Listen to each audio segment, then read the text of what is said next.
আসসালামু আলাইকুম। আমরা কয়েকদিন ধরে কিছু মানুষের কার্যক্রম লক্ষ্য করছি, উদ্বেগের সাথে লক্ষ্য করছি যে তারা ইনিয়ে বিনিয়ে কিছু সাংবাদিক, ইনফ্লুয়েন্সার, সোশ্যাল মিডিয়া অ্যাক্টিভিস্ট এরকম অনেককে দেখছি যে ইনিয়ে বিনিয়ে একটা জিনিস বোঝানোর খুব চেষ্টা করছে যে জিনিসটা খুবই হাস্যকর। বাংলাদেশে বলে কোনো কিছু নেই, ভারতীয় আধিপত্যবাদ এই দেশে কোনোদিন হয় নাই। এর সাথে আবার এমন কিছু রাজনৈতিক দলও এটাকে হাস্যকর পরিস্থিতিতে নিয়ে গিয়েছে, যারাই এতদিন ধরে এই ভারতের গোয়েন্দা সংস্থা, ভারতের আধিপত্যবাদের বিরুদ্ধে কথা বলেছেন। তো ওই যে একটা কথা আছে না, যে যায় লঙ্কা সে হয় রাবণ, পরিস্থিতিটা অনেকটা এরকম। তো সুখ দেখলে দুঃখের কারণগুলো খুব দ্রুত ভুলে গেলে ওই সুখ কিন্তু বেশি দিন থাকে না, থাকবেও না। আমি একজনকে দিয়ে আজকে উদাহরণটা আপনাদেরকে দেব। এইটা ওনাকে দিয়ে যদি দেই, তাহলে মোটামুটি অন্যদের উদ্দেশ্যটা কি সেটা আপনারা নিজেরা যদি একটু চিন্তা করেন, ওইটার সাথে মিলালে সবগুলো বুঝে ফেলতে পারবেন। বিবি নুরুল হক নূর এই দেশের উদীয়মান একজন তরুণ রাজনীতিবিদ ছিলেন। তো ছিলেন কেন বললাম, সেটা হচ্ছে যদি সম্মুখ যোদ্ধা হিসাবে চিন্তা করেন, আমাদের চাইতে তিনি উৎকৃষ্ট মানের আওয়ামী বিরোধী একজন রাজনীতিবিদ বা যোদ্ধা, যেটাই বলেন, অনেক কিছু করেছেন এবং তার প্রতিদানও বাংলাদেশের মানুষ তাকে দিয়েছে। অকুণ্ঠ ভালোবাসা, অপরিসীম ভালোবাসা নুরুল হক নূর পেয়েছেন। না চাইতেই তিনি টাকা পয়সা পেয়েছেন। আমি নিজেও আমার এখানে অনেক বন্ধু বান্ধবের কাছ থেকে মানে একটা বিশেষ সংগঠন তারা করেছিল, আমি নিজে বলেছি ভাই ওদেরকে কিছু টাকা দেন। মাঝে মধ্যে এখান থেকে অনেক টাকা পয়সাও গিয়েছে, আমি নিজেও জানি। আমি নিজেও পার্টিসিপেট করেছি, আমার পকেট থেকে টাকাও দিয়েছি, তার পক্ষে কথা বলেছি, অনেক ভিডিওতে পোস্টে তার পক্ষে কথা বলেছি। তো উনি যেই ত্যাগ স্বীকার করেছিলেন সেটার জন্য উনি ওনার ভালোবাসাও পেয়েছেন। কিন্তু একটা জিনিস বলে রাখি, বিবি নুরুল হক নূর তিনি একজন সাহসী মানুষ।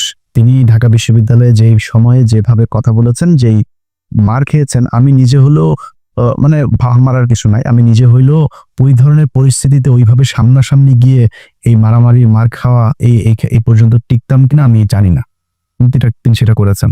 বাট আরেকটা জিনিস বলে রাখি, পৃথিবীতে যত মানে চোর, বাটপার, ডাকাত, তারপরে প্রতারণার সাথে জড়িত যারা ছিনতাইকারী, সাহসী লোক কিন্তু আওয়ামী লীগের লোক কিন্তু সাহসী আছে।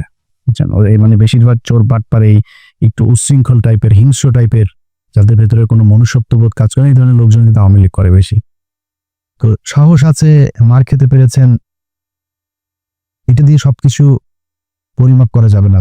তখনই যাবে যখন আপনার সবকিছু দেশের জন্যই হবে। একটা সময় এসে মানুষের কাছ থেকে বিকাশের টাকা পয়সা নিয়ে ভাইকে গাড়ির ডিলারশিপ করে দেয়া, কাতারে যায় তারপরে ব্যবসা করা, দুবাইতে গোল্ড স্মাগলারদের সাথে ব্যবসার পার্টনার নেয়া, এগুলি করলে ওই সাহসটা আমাদের কাছে মনে হইতে পারে দেশের জন্য না, আপনার নিজের ফেম, নিজের জেদ, নিজের ক্ষমতা আপনার কাছে নেয়ার জন্য, ক্ষমতায় যাওয়ার জন্য আপনি এটা করেছেন। আপনি অস্বীকার করতে পারবেন যে আপনি মুসাদের সাথে দেখা করেন নাই, এটা অস্বীকার করতে পারবেন। আপনি অস্বীকার করবেন, যে বলবেন যে আমি এটা দেখা করিনি, করতে পারবেন না। কেন করেছিলেন, কোন পরিস্থিতিতে? কোনো পরিস্থিতিতে আপনি করতে পারেন সেটা, কিন্তু আপনি করেছেন। আপনার বাংলাদেশের মানুষ, আমার মনে হয় এর চাইতে বেশি কিছু আর দরকার নাই আপনার মতো একজন ভণ্ডকে পরিচয় করার, চেনার জন্য। ওইটাই এনাফ, গুড এনাফ। এখন এরপর আপনি রাজনীতি করছেন, আমরা কিন্তু তেমন কিছুই বলছি না। আপনার মতো আপনি করেন, সব চিটার বাটপার দিয়েই তো রাজনীতিটা চলছে এই দেশে। আপনার মতো আরেকটা ছোট চিটার যোগ হইলো, সমস্যা কোথায়? কিছু সময় তো আপনি হাসিনার বিরুদ্ধে কথাবার্তা বলেছেন, গুড, করেন, কোনো সমস্যা নেই। হঠাৎ করে এসে আপনি আমাদের বিরুদ্ধে কথা বলা শুরু করলেন। আপনাদেরকে বলে রাখি, ওনার সাথে তো আমার মানে গতকালকে ওনার সাথে আমার টেক্সট চালাচালি হয়েছে। উনি টেক্সট পাঠিয়েছেন, একটা মেসেজ পাঠিয়েছেন, কি বলতে চেয়েছেন ওইটা আমি শেষ অংশে বলছি আপনাদেরকে। তো ওনার সাথে ভালো সম্পর্ক, এর মাঝখানে একবার ওই যে মুসালের সাথে দেখা করার পরে আমি ওনার বিরুদ্ধে একটা ভিডিও করেছিলাম, উনি কিভাবে মানুষের কাছ থেকে টাকা পয়সা টয়সা নেয় এটা নিয়ে। তারপরে আবার ওনার সাথে সম্পর্কটা উনি ভালো করেছেন। তা আমি চিন্তা করেছি খামাখা ওর সাথে ঝামেলায় যাওয়ার দরকার নেই, ঝামেলায় যায়নি। হঠাৎ করে এসে আপনি 2 দিন আগে বিদেশে বসে থাকা ইউটিউবার, ফেসবুকার এরা হচ্ছে গিয়ে বাংলাদেশে পরিস্থিতি খোলা করার চেষ্টা করছে। এইটা আপনি আরো 10 মাস আগে বলেন নাই কেন? তখন দিয়ে আমাদের কাছে হেল্প চাইতেন, বিভিন্ন প্রোগ্রামের দিতেন, লিঙ্ক দিতেন, তখনই বলতেন। তখন বললে বুঝতাম যে না, আসলে আমরা বোধহয় এই দেশে বিশৃঙ্খলায় তৈরি করতে চাই। আপনি সেখানে আরো কিছু খুব গুরুত্বপূর্ণ কথা বলেছেন। এই ল অ্যান্ড অর্ডার এটা তো এখনো মব জাস্টিস দিয়ে চলছে অনেক ক্ষেত্রেই। সেনাপ্রধান কেন বলছেন যে এই সমস্ত মব জাস্টিস চলতে দেওয়া যাবে না, এবং আমরা নির্বাচনের কথা বলছি, উনিও নির্বাচনের কথা বলছে। এটা তো দোষের কিছু না। অযথা সেনাবাহিনীকে আপনার আরেকটা মুখোমুখি অবস্থানে দাঁড় করিয়ে একটা জনগণের মাঝে বিভ্রান্তি তৈরি করার তো কোনো মানে নাই। আজকে বিএনপির, আমি জানি না আজকে এই বর্তমান তথ্য প্রযুক্তির এই যুগে সাইবার যুদ্ধ মোকাবেলা করার জন্য তাদের প্রস্তুতি কি? তাদের নেতাদের চরিত্র হনন করা হচ্ছে, যাকে তাকে রয়্যাল এজেন্ট বানিয়ে দিচ্ছে, ষড়যন্ত্রকারী বানিয়ে দিচ্ছে। আর এই যে একজন ইউটিউবার, ফেসবুকার, এরা হচ্ছে দেশপ্রেমী। দেশের বাইরে থেকে এরা আপনার দেশ স্বাধীন করে ফেলেছে, সিনিয়র নেতাদের চরিত্র হনন করছে। এইগুলো নিয়ে আমি জানি না আপনাদের এগুলো কনফিউজ করে কিনা। তো এইভাবে যদি মানুষের মাঝে বিভ্রান্তি তৈরি করে, তাহলে তো মানুষ বিভ্রান্তিতে পড়বে। কথায় কথায় একে ওকে র ট্যাগ লাগায় দেয়। র ট্যাগ লাগায় দেয় মানে কি? আমরা তারেক রহমানের র বলছি নাকি? কখন খালেদা জিয়াকে বলছি ভারতের চর বলছি কখনো? সালাউদ্দিনকে কেন বললাম? ওই মির্জা আব্বাসের সাথে কেন? মির্জা আব্বাসকে তো আমরা রয়ের লোক বলি নাই। ওই গোয়ারশ্বর চন্দ্র রায় তারে রয়ের লোক বলি, এরে বলছি। ফখরুলের বলি। বিএনপিতে তো হাজার হাজার লক্ষ লক্ষ কোটি কোটি মানুষ, কেউ বলি না তো? ওই শামা ওবায়দরে বলছি। এদের বলি কেন? নিশ্চয় কারণ আছে। সবাই তো বলি না, আপনারও তো বলি নেই। আপনার বিরুদ্ধে যখন কথা বলছে তখন আপনি যে ওদের ওই অন্য দেশের গোয়েন্দা সংস্থার সাথে দেখা করে আসেন, আপনারা কিন্তু আমরা রয়ের লোক বলি নাই তখনও। তো যাদেরকে বলি তাদের পেছনে নিশ্চয়ই কারণ আছে। সালাউদ্দিন সাহেব শিলংয়ে গেলেন, শিলংয়ে যায় তারপরে সেখানে সাদা লুঙ্গি সাদা পাঞ্জাবি পরে বিশাল বাংলোর মধ্যে ঠ্যাঙের উপর ঠ্যাং তুলে দেয়া, তারপরে তিনি বসেই করেন, লোকজনের সাথে দেখা করেন, সাক্ষাৎ করেন, ছবি তোলেন, পোলাও কোরমা খায়, আবার পছন্দ মতো নারীও সাপ্লাই পায়, সবই পেয়েছে। তো কিছুই হয়নি। দেশে আসার পরে আজকে 10 মাস আপনাকে যদি এইভাবে কোনো একটা দেশের গোয়েন্দা সংস্থা ওই দেশে তুলে নিয়ে যাইতো, সেটা আপনার দেশে যারা যারা, যে আইন শৃঙ্খলা বাহিনীর সদস্য যারা যারা এটার সাথে জড়িত, ওই দেশে যারা জড়িত, দুই পক্ষের বিরুদ্ধে আপনি অভিযোগ করবেন না? 10 মাস হয়ে গেল। ওনাকে একবার ডেকেছিল ওই আইসিটি, আপনার ওই ইন্টারন্যাশনাল ট্রাইব্যুনাল, যেটা, যে উনি জিজ্ঞেস করেছে কি হয়েছে, কি কিছু বিবরণ দিয়েছে, ওনাকে বলা হয়েছে অভিযোগ করতে। উনি অভিযোগ করেননি। অভিযোগ না করে তিনি চলে এসেছেন, তার আইনজীবীকে নিয়ে বসে আমরা পরে করব। And it's been 10 months. এই 10 মাসের মধ্যে আমি সময় পান না। আপনার 10 বছর যারা জীবন থেকে ধ্বংস করে দিল, আপনি তাদের জন্য 10 মাসে এসে আপনার অভিযোগ নেই, কোনো আপনার তাদের ব্যাপারে ক্ষোভ নাই, আপনি সেটা গায়েব করে দিলেন। এখন আমি যখন এটা নিয়ে আলোচনা এলাম, আপনার ওনার আইনজীবী একটা পোস্ট করেছেন। এই ব্যক্তি বলেছেন যে উনি সময় পান না, এটা সালাউদ্দিন সাহেবের দোষ না। ওনাকে বলেছেন সালাউদ্দিন সাহেব আগে, উনি সময় পান না, এই জন্য করা হয়নি। এটা মানুষ খাবে। তো ভিপি নুরুল হক নূর, উনি খুব কষ্ট লাগলো ওনার। ওইটা শোনার পরে কিন্তু আমার মনে হইল যে সামথিং ইজ রং দেয়ার।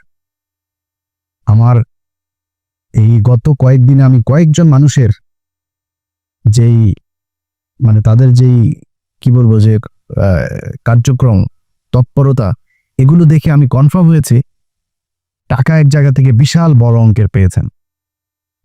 আমি দীপিনুরকে আগের বার যেভাবে ধুয়েছিলাম না, দীপিনুর আমার সাথে কথা বলার প্রশ্নই আসে না, সে এরকম ছেলেই না, যথেষ্ট ঘাটতার আসে। এসছে কেন? কৌশল। আমার সাথে সে ঝামেলা যাইতে চান। আমার সাথে ঝামেলা গেলে তার রাজনৈতিক ক্যারিয়ারের সমস্যা হবে, সে নিজে গোলাম ময়লা রনির মতো হারাই যাবে, এই জন্য সে আমার সাথে আসতে চায় না। তো আসলো, এসে তারপর আমার নিয়ে যা মনে চায়, আমাদের সবাই, আমি কনক সারোয়ার, পিনাকি ভট্টাচার্য, আমাদের যা মনে চায় তাই বললো। এখন সে এই ছবিটা কেন নিল?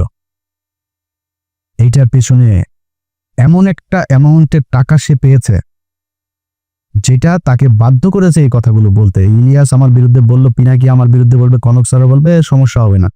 যেটা পেয়েছে এটা বিশাল অঙ্কের, অনেক বড় অঙ্কের একটা অ্যামাউন্ট পেয়েছে। আরেকটা ছিল ওই যে তারেক, এও হঠাৎ করে এসে বললো এরা তো ভাই কিছুই করতে পারেনি, সর্বোচ্চ কি পাবে? ধরেন বিএনপির সাথে যদি মিলে বিএনপি বলবো ওকে বাপ তোমার আমি পটুয়াখালীতে একটা আসন দিলাম, ওইটারে বলবে ভাই তোমারে আমি ই করি, তোমার এমপির সাথে মিলামিশা কিছু কাজ টাজ দিব না, টেন্ডার দিব না। তারা কেউ তো ইয়েও দিবে না, কেউ কোনো দলের সাথে যদি যা লাগে যে আমরা তোমাদের সাথে থাকবো, ওর একক একটা ইয়েও পাবে না। নূর হয়তো একটা পাইতে পারে, ওরা ওইটাও দিবে না। তো ও আমার পিছনে লাগলো, আমাদের নিয়ে কথা বললো, অথচ এরা সবাই কিন্তু আমাদের সাথে খুব ভালো সম্পর্ক বজায় রাখে। মানে আমি এটা বলছি না যে আমি বিশাল আকারে কোনো কিছু, এটা না, মানে ও ভয়ে হোক আর ভালোবেসে হোক আর মানে পরিস্থিতির কারণেই হোক আমার সাথে ভালো একটা সম্পর্ক, এবং এটা খুব স্বাভাবিক ব্যাপার, এটাই রাখা উচিত, তারা রাখেও। আমি দেশের বিরুদ্ধে যাইনি তো, হঠাৎ করে এসা একসাথে আপনি লেগে গেলেন। সো আমরা তো জানি টাকা পয়সা কোত্থেকে আসে, কোত্থেকে টাকা পয়সা দিচ্ছে। আমরা তো বিক্রি হইনি কারো কাছে, আপনারা বিক্রি হয়ে গেলেন। ওটা টাকার জন্য আপনার পুরো ক্যারিয়ার ধ্বংস করে দিলেন। এই বাটপার এর আগে একটা কাজ করেছিল, আমরা চলেন আমরা ওই একটা বক্তব্য শুনে আসি তার। শেখ হাসিনা যখন তাকে ডেকেছিল গণভবনে কি হওয়ার পরে, তখন কিন্তু এই সে কিছু কথা বলেছিল সেখানে। সে কথাগুলো আগে শুনি, তারপরে আমরা পরে আলোচনায় যাই। আমিও যেটা বলেছি যে আমি ছাত্রলীগের কর্মী ছিলাম না, শুধু ছোটোখাটো একটা নেতাও ছিলাম, হলের পোস্টেড ছিলাম। আর আমি বিভিন্ন প্রোগ্রামে গিয়েছি, আমি দেখেছি নেত্রীকে ঢাকা মেডিকেল যখন বার্ন ইউনিটে বিএনপির আন্দোলনের সময় যখন বিভিন্ন অকারেন্সগুলো ওঠে তখন তিনি গিয়েছেন। আমরা রাস্তার পাশে দাঁড়িয়েছি, তাকে দেখেছি গাড়ির কালো গ্লাস থেকে, স্পষ্ট দেখতে পারিনি, টিভিতে দেখেছি। আর আজকে দেখার পরে আমি অনেকক্ষণ চেয়ে রয়েছি। আমি 2.5 বছর বয়সে আমার মা মারা যায়, আর আমার ছোটো ভাইকে এখানে এসেছে, ওর বয়স ছিল তখন 1 বছর। আমার মায়ের এটা আমি যতটুকু মনে করতে পারি আমি সেটা খুঁজে পেয়েছিলাম আমার প্রাইমারির একজন শিক্ষিকার মধ্যে, আমি যেই প্রাইমারিতে পড়েছি। আর আজকে আমি মাননীয় প্রধানমন্ত্রী এতদিন টিভিতে আমি ওভাবে দেখতে পারিনি, কিন্তু আজকে দেখে আসলে আমার মনে হয়েছে যে তার মধ্যে আমার মায়ের চেহারাটা আমি কিছুটা দেখতে পেয়েছি। এরকম একটা জিনিস হচ্ছে, সেজন্য অনেকে আসলে বিভিন্ন উপাধিতে বলে থাকেন। আর আমরা একটা জিনিস দেখেছি যে আসলে তিনি প্রধানমন্ত্রী হিসেবেও, আমি বলবো না তিনি প্রধানমন্ত্রী, তিনি সবার প্রধানমন্ত্রী, তারপরেও তার কিছু স্পেশাল আসলে ক্যারেক্টার যেটা আমরা দেখেছি যে কখনো ছোট শিশুকে কোলে নিয়ে মানে একদম সিম্পল একজন যে নারীর যে ভূমিকা সেই ভূমিকা অবতীর্ণ। আবার যখন দেখেছি আন্দোলন সংগ্রামে মানে তার শুনেছি ওই সময়ের তার সেই মানে ছাত্র রাজনীতি থেকে উঠে এসেছে, তার কৃতিত্বের কথা আমরা শুনেছি। আর বঙ্গবন্ধুর কথা তো এটি আসলে তো শুধু আমরা না, সারা বিশ্বের মানুষ জানে। আর তার সুযোগ্য কন্যা যদিও শেখ রেহানা আপা আমরা রয়েছে, কিন্তু এটি তো আমরা মানে সবার মধ্যে সব গুণ এককভাবে থাকে না, কিন্তু আপা আমরা মনে করি যে আসলে যেটা বঙ্গবন্ধুর মধ্যে অনেকে বলে যেটা ছিল তার পুরোটা মনে হয় যে আমাদের নেত্রী পেয়েছেন। আমার আপার প্রতি অনুরোধ থাকবে যে আসলে অনেকে যেটা আমি আপা বলতে চাইনি, কারণ আমি আসলে মানে মায়ের ওই জায়গাটাকে তাকে দেখতে চেয়েছিলাম, কিন্তু সবাই ছাত্রলীগ আমিও যেটি করেছি সবাই আপা আপা বলে, এই জন্য আমার মুখ থেকে ঘটনাটা বের হয়েছে যে আমার ছাত্রলীগের ভাই বন্ধুরাও কেন যেন আমাকে আসলে জামাত শিবির বানানোর জন্য তারা খুব একটি অপপ্রচার করেছিল তাদের ছাত্রলীগের এতগুলো এরকম একটা পোস্টে থাকা অবস্থায়। আর আপনারা দেখেছেন যে আমার পরিবারের, আমি আশা করি যে মাননীয় প্রধানমন্ত্রীর কাছে আমার পরিবারের সকলের মোটামুটি একটা তথ্য আছে, সেখানে দেখেছেন যে আমার পরিবার আসলে মানে পুরো পরিবারে ছিল আওয়ামী ব্যাকগ্রাউন্ডের। কিন্তু আসলে আমি অনেক কথাই বলতে চেয়েছিলাম, কিন্তু আবেগ ভালোবাসায় অনেক কিছুই ভুলে যাচ্ছি। জয় বাংলা, জয় বঙ্গবন্ধু।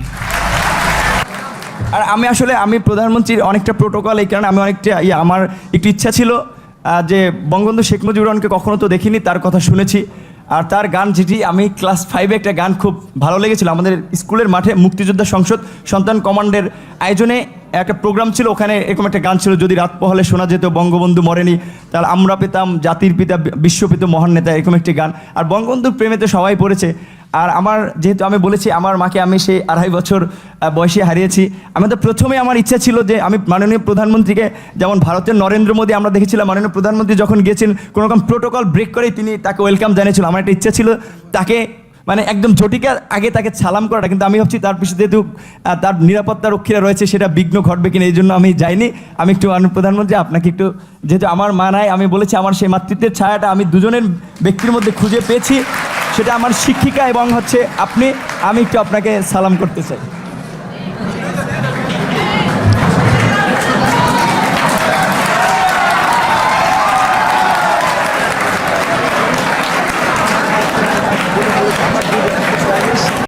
আচ্ছা, এই যে বক্তব্যটা সে দিয়েছে, এই বক্তব্যটা আপনারা শুনলেন। এই বক্তব্যটার কনক ভাই তার ইউটিউবে 2 দিন আগে আরেকবার দিয়েছে, ওইটার লিঙ্ক আবার আমি আমার ফেসবুকেও শেয়ার দিয়েছিলাম। তো শেয়ার দেওয়ার সেটা আবার তার চোখে পড়েছে, পড়ার পরে সে সকাল থেকে কিন্তু আমি ভিডিও যখন রেকর্ড করছি, এটা হয়তো আপনারা কালকে দেখবেন, সে সকাল থেকে কনক ভাইকে অনেকবার ফোন দিয়েছে। আমি কনক ভাইয়ের সাথেই ছিলাম, অনেকবার ফোন দিয়েছে সে। তো আমরা অন্য আলাপে ছিলাম, ফোন টোন ধরা হয়নি কার। একটু পরে সে তার ফেসবুকে পোস্ট করেছে, এইসব ইউটিউবাররা তার পিছনে আগেও লেগেছিল, সে পাত্তা দেয় নাই, পোস্ট করেছে সে তার ফেসবুকে। তো সে আমাকে একটা লিঙ্ক পাঠিয়েছে, এর কিছুক্ষণ আগে আবার একটা লিঙ্ক পাঠিয়েছিল আমাকে, সে ব্যাখ্যা দিয়েছে। সে ব্যাখ্যায় সে বলেছে, কি বলেছে চলেন ব্যাখ্যাটা আগে শুনি। ওই যে শেখ হাসিনার ওইখানে গণভবনে গিয়ে যে বক্তব্য দিয়েছিল, সেটা ব্যাখ্যাতে তার জবাবটাতে আপনারা সন্তুষ্ট হন কিনা চলেন শোনা যাক। আমার কাছে ফোন আসলো তৎকালীন প্রধানমন্ত্রীর কার্যালয়ের থেকে, যে ডাকসুর সমস্ত প্যানেলকে তিনি চায়ের আমন্ত্রণ জানিয়েছে। যাওয়ার সিদ্ধান্ত নেওয়ার আগেই তখন আমার বাবাকে এই পটুয়াখালী থেকে ঢাকায় নিয়ে আসা হয় এবং নিয়ে এসে তাকেও কিছুটা আসলে যে আতঙ্কিত করা হয়, আপনার ছেলে যদি না যায় আপনার ছেলেকে মেরে ফেলতে পারে। যে দেখেন খালেদা জিয়ার মতো একজন বিশাল মাপের নেত্রী, তাকে জেলে নিয়েছে, বিএনপির নেতাকর্মীরা কি আন্দোলন করে তাকে বের করতে পেরেছে? সে যদি না যায় এটার জন্য তার পরিণতি কিন্তু চরম আসলে খারাপ হতে পারে। তো এখন আমার মা নেই, তো আমার বাবা আসলে এক প্রকারে আমার বলা চলে যে খুব ক্ষমা চাওয়ার মতো, যে বাবা আমি তো তোদেরকে মানুষ করেছি, আমি তোদের কাছে কিছু চাই নাই, বলি নাই, তোরা বিশ্ববিদ্যালয়ে পড়স, আমি তোর একটা অনুরোধ করি যে যেহেতু প্রধানমন্ত্রীর পক্ষ থেকে দাওয়াত করা হয়েছে, গণভবনে যাও। উনি স্বাভাবিকভাবেই যে একজন মায়ের জাতি, তো ওনাকে তুমি সেভাবেই সম্মান করবা। আমার বাবাই আমাদেরকে তখন মায়ের আদর বাবার আদর দুটো দিয়ে বড় করেছে। তখন আসলে আমি খুব একটা দায়বদ্ধতার মধ্যে পড়ে যাই যে আমার বাবার কথা বা বাবার একটা আকুতি বা আমি নিজে যে ক্যারেক্টারের বলা চলে, সেটা আমার বাবার অনুরোধের কারণে। এবার আপনারা বলেন, তার এই যেটা সে বলেছে এটাতে আপনারা সন্তুষ্ট কিনা আপনারা নিজের কাছে জিজ্ঞেস করেন। দেখেন, তাকে নাকি তার বাবাকে চাপ দিয়ে তারপরে তাকে সেখানে যেতে বাধ্য করেছে। বাবাকে আপনার কি মনে হয় ভিপি নূর যা যা করেছে সেটা যদি সাজানো নাটক না হয়, আমার তো মনে হয় প্রতিটা ঘটনাতেই তার বাবা মাকে চাপ দিয়েছে। আরে ভাই, আমার বোনের হাজবেন্ডকে চাকরি থেকে বের করে দিয়েছে, আমার ভাইদেরকে একবার ওই জেলায় একবার ওই জেলায়, আমার ভাইরে কনস্টেবল আমার বাসার নিচে যায় দোতলা থেকে ডাক দেয়, এই নিচে নেমে আয় আমার ভাইরে। তো আমি ওইটার নাম টাম কোনো কিছু জানি না, ওই কনস্টেবল আর সাব ইন্সপেক্টর ওরা আমি খুঁজতেছি যে কারা কারা গিয়েছিল ওই দিন আমার ভাইরে, ওরা টুকারি করে কথা বলে তারপরে নিচে নামতে বসছিল। আমি তো জানি যে প্রশাসন কি করে। আপনার আব্বারে ওই দিন প্রেশার দিল, আপনার হাতে পায়ে ধরলো আয়সা, আর আপনি তার পক্ষে। আপনার বলছিল যে বক্তব্যের শেষে জয় বাংলা বলবেন, জয় বাংলা বললেন কেন? না, আপনার এখানে অ্যাটেন্ড করতে বলেছে, আপনি কি করতেন? বক্তব্যের শেষে আবার বললেন আপনি ওনার একটু পায়ে শুয়ে সালাম করতে চান। এটাও আপনার বাপের বলছিল নাকি? বাদ দিলাম, এই দুইটাও বললাম যে তোর জয় বাংলা বলাইছে আর পায়ে ধরেও মাপছে, বলছে এটা দুইটা বলতেও না, তোর বাপের ডিম টিম দিব বিষয়টা বলছে। মানে আমি ওনার বাবার ডিসরেসপেক্ট করছি না, মানে ওনার কথা অনুযায়ী ওনার বাবাকে নিশ্চয়ই মারধর করবেন, সরি ওইভাবে বলার জন্য। তো ধরলাম এটা আপনার বাবাকে মানে রিমান্ডে নিবে, মারধর করবে এরকম বলেছে। আপনার বলছিল যে আপনার মায়ের মতো শেখ হাসিনা, দুইজন মানুষ আপনি বড় হয়ে দেখেছেন আপনার মায়ের মতো শেখ হাসিনা, এটা ভিপি নূর। শেখ হাসিনা কারোর মায়ের মতো হইতে পারে না, এই পুরো দুনিয়ার মধ্যে ওই ওয়ান পিস। শেখ হাসিনার এই পিস আর সারা পৃথিবীতে জীবনে কোনোদিন জন্ম হয় না এই ফেরাউনের মতো, এটাই এক পিস, এটাই এখন এই পিস সারা দুনিয়ায় নাই, সামনে আর আসবেও না। তোর মার মতো দেখতে কেমনে হলো? তুই কেমনে বুঝলি যে তোর, আর বলে যে সে ছোটবেলায় মারা গিয়েছে, ছোটবেলায় মারা যায়, তোর মার এই বয়সে, ওর বয়সটা এখন 74 বছর বয়স, তুই এখন এসে কেমনে বুঝলি যে তোর মায়ের মতো? বললো এই যে নাটকগুলি, তো এগুলিতে আমরা বুঝি যে আপনি আগেও সেল হয়েছিলেন। সেদিন ওইখানকার এসএসএফ এর একজনের কাছে শোনা আপনি ব্যাগ নাকি নিয়েই বের হয়েছিলেন। সত্য মিথ্যা এটা আপনি বলতে পারবেন, কি হয়েছিল, কেন এত কিছু করেছিলেন। আমরা যেটা বলতে চাই, অ্যালার্মিং যেটা আপনি কি করেছেন না করেছেন সেটা একান্ত ভাই আপনার ব্যাপার। যেটা অ্যালার্মিং এই ধরনের ছোট ছোট রাজনীতিবিদরাও যদি নাকি বিদেশি গোয়েন্দা সংস্থার টাকা নিয়ে সেই গোয়েন্দা সংস্থার পক্ষে কাজ করার জন্য এইভাবে উঠে পড়ে তারপরে লাগে, এটাই দেশের অস্তিত্বের জন্য চরম হুমকি। এই দেশের সেই ৭১ থেকে শুরু করে এই পর্যন্ত এই গোয়েন্দা সংস্থা ভারতীয় এরা আছে, ছিল, এরা থাকবেও, এদের কার্যক্রম এরা চালাই যাবে। এই যে 2 দিন ধরে আপনার জামায়াত নেতা এটিএম আজহার, তিনার মুক্তির পরে দেখবেন ওই যে 3-4 জন লোকজন নিয়ে তারপরে বাম এসে, সংস্কৃতি কর্মী এসে, শিবিরের ভাইদের বলবো পাঁচটা উদাম কইরা লাল বানায় দেবেন। যেটা নামে আসবে এই বিচার পৃথিবীর ইতিহাসের সবচাইতে নিকৃষ্টতম এই ধরনের কোনো ঘটনা ছাড়া ঘটনা বানায় এইভাবে জলজ্যান্ত মানুষকে একটা গণতান্ত্রিক দেশে কোনো সরকার এইভাবে এই সভ্য সমাজে ফাঁসি দিতে পারে, এই নিকট অতীতে এই পর্যন্ত পৃথিবীতে এই ঘটনা ঘটে নাই। যেটা শেখ হাসিনা ঘটিয়ে গেছে শুধুমাত্র রাজনৈতিক প্রতিদ্বন্দ্বিতার কারণে তাদেরকে হত্যা করা হয়েছে।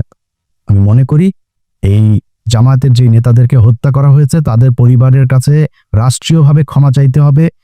এই বিচার কার্যের সাথে যারা ছিল তাদের সবার বিচার করতে হবে এবং ওই পরিবারকে যথাযথ ক্ষতিপূরণ দিতে হবে। এর বিরুদ্ধে যারা যারা কথা বলছে, এখন যারা এই মাঠ গরম করার চেষ্টা করছে, সব কয়টা রয়ের টাকা খায় তারপরে করছে। তারা টাকা দেয়, এই যে সচিবালয়ে দেখেন ভাই 5টার মধ্যে লাত্তিতে বার করে দেন সচিবালয়, চাকরি নেওয়ার জন্য পোলাপান বসে আছে, সচিব নাই তাও বানাইতে আপনার সময় লাগবে। আরে ভাই এই যেগুলি এখন আন্দোলন করছে আর এই আন্দোলন করছে তাদেরকেও যে আমি খুব বেশি দোষ দিব তা না, হঠাৎ করে এসে এই অধ্যাদেশ দেওয়ার কারণটা কি, এটা কেন দিলে, এটার পেছনে আমার মনে হয় দেখা উচিত। তো এই মাঠ যারা গরম করার চেষ্টা করে এখন কোনো কারণ ছাড়া, এদের ব্যাপারে আমি মনে করি এনসিপি, জামায়াত ইসলাম, ছাত্রদল সবারই মাঠে থাকা উচিত, খুব তীক্ষ্ণ নজর রাখা উচিত। যে বিষয়টা নিয়ে কথা বলেছি সেটা দিয়েই শেষ করি ভাই। আপনাদের টাকা পয়সার দরকার আছে আমি জানি, ভিপি নূর আপনি অনেক সম্মান পেয়েছেন এই দেশে, আমার মনে হয় ওইটা নিয়ে সন্তুষ্ট থাকলে অনেক বেশি ভালো হইতো। অনেক টাকার মালিক হইতে পারেন নাই, অনেক টাকার মালিক হওয়ার দরকারও নাই। আপনার এক সময় টাকা পয়সা ছিল না, আপনার টাকা পয়সা দিয়ে এই দেশের মানুষ চালায় নাই, তখন কিন্তু এই দেশের মানুষ আপনাদের বিকাশ নূর বলে নাই। বিকাশ নূর এখন কেন বলে, এটা বলার একমাত্র কারণ হচ্ছে আপনি বিকাশে মানুষের কাছ থেকে টাকা নিয়ে দেশের বিরুদ্ধে কাজ করেছেন। দেশের পক্ষে কথা বলতেন, ভাই আমি খুব গর্ববোধ করব আমার শেষ বয়সে যদি নাকি ধরেন আল্লাহ মাফ করুক এমন কোনো সমস্যা হয়, আমার মানুষ সাহায্য তুইলা তারপরে আমার সেই সমস্যার সমাধান করতে হয়, আর চাই একটু কষ্ট থাকবে না। আমি এইখানে বিশাল রাজকীয় জীবনযাপন করি না, এই যে কথা বলছি না, এই ছোট্ট একটা ঘরের মধ্যে ওই যে পেছনে দরজা, খুব সমস্যা হয় মাঝে মধ্যে, ওই রুম থেকে বের হইতে পারেন আমি ভিডিও তৈরি করার সময়, একদম আক্ষেপ নাই। ছোট বাসায় আছি, আলিশান জীবনযাপন করি না, সমস্যা নাই তো। ধরেন এই চেয়ে একটু ভালো বাসায় থাকতে পারতাম। আল্লাহর রহমতে যা খাইতে চাই খাইতে পারি, আল্লাহ সেই সুযোগ দিয়েছে। ভাই একটা পানি গেলার শক্তি নেই, বহুত হাসপাতালে যে খোঁজ নেন, বহু মানুষ পানিটা গিলতে পারে না, স্যালাইন দিয়া তারপরে পেটের ভেতরে খাবার দেয়। আচ্ছা না, আল্লাহ খাওয়ায় তাই আপনি খাইতে পারেন। বিলিয়ন বিলিয়ন ডলারের মালিক, ডাক্তার বলে দিয়েছে খাইতে পারবা না, খাইতে পারবা না, পারে না। সব দিনে 2 বেলা খাইতে হবে, এতটুকু সবজি খাবা, এতটুকু রুটি খাবা, খায় শেষ, আর কিছু খাইতে পারবা না। কয় টাকা লাগবে আপনার খাবার খাইতে? যা চাই তাই খাইতে পারি আল্লাহর রহমতে, আলহামদুলিল্লাহ। আর কি লাগবে? হয়তো সর্বোচ্চ ধরেন একটা বাড়ি দরকার, একটা গাড়ির প্রতি আমার একটা ফ্যাসিনেশন আছে, সর্বোচ্চ চেষ্টা করব যদি জীবনে সুযোগ পাই এটা গাড়ি কিনবো ভালো দেখা। আর কি লাগবে? সচ্ছল চলাফেরা খাইতে পারলে হলো, আল্লাহ যেন মানে এমন কোনো পরিস্থিতি তৈরি না করেন নিজের দৈনন্দিন প্রয়োজন মেটানোর মতো টাকার জন্য যেন কারো কাছে যাইতে না হয়। শুধু এই পরিস্থিতিটা না আসলেই হবে। আপনারা চাইলে এটা করতে পারতেন। অনুরোধ, যেই সাপ নিয়ে আপনারা খেলছেন মাঝে মধ্যে খুব হাস্যকর মনে হয়, আপনাদের ওইখানের কিছু ফলোয়ার টোলার নিয়ে আপনাদের কাছে এটা হাসির খোরাক মনে হয়, মানে নিয়া এটা নিয়া দেশের বিরুদ্ধে যায় না, কিছু টাকা পয়সার জন্য না এইভাবে দেশের সাথে বিট্রে করেন। এই গত 15 বছর এই দেশ রয়ের কারণে এইভাবে পরাধীন হয়েছিল, আমরা এটা ভুলে যাইনি। মুক্তিযোদ্ধা মারাইতে আসছেন, দেশের প্রতি প্রেম মারাইতে আসছেন, এখন দেশপ্রেম মারান, 71-এর রাজাকার টিয়ে দিয়া তারপরে এটিএম আজহারের বিরুদ্ধে ক্যাম্পেইন করেন। এত দেশপ্রেম কই ছিল আপনার? তোর বাপ যে বলছিল না যে এটা নাকি ভারত পাকিস্তান যুদ্ধ 71-এ, তোর বাপেদের বিরুদ্ধে মিছিল করছিলি বাংলাদেশে, এই মুখগুলি খুঁজে বার করেন, একটাও করে নাই। এখন মাঠ গরম করতে চায়, আওয়ামী লীগের নামে তো আসতে পারে না, এই মুক্তিযোদ্ধা বালছাল এগুলির নাম দিয়া মাঠে আইসা কি পাবেন না, এদানি দিয়া একদম পাছার চামড়া ওই গোপালগঞ্জাদের মতো লাল করে ফেলবে। আল্লাহ হাফেজ।